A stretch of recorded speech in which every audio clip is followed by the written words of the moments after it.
আর তো মুঠো চাল ফেলে দে হাড়িতে। ঠাকুর জামাই এলো বাড়িতে, ও ননদি ঠাকুর জামাই এলো বাড়িতে।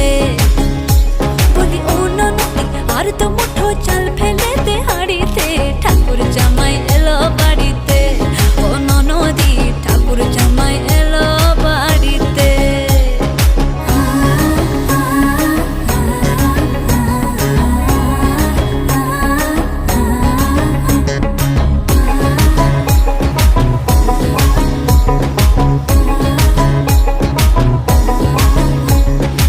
স্টেশনের বাবুর মতো মিষ্টি পান খেয়ে, স্টেশনের বাবুর মতো মিষ্টি পান খেয়ে, দেখেন তোরে দেখছে কেমন ট্যাপে টিপি নিচে, আমি তাইতে বলি চুল বেঁধে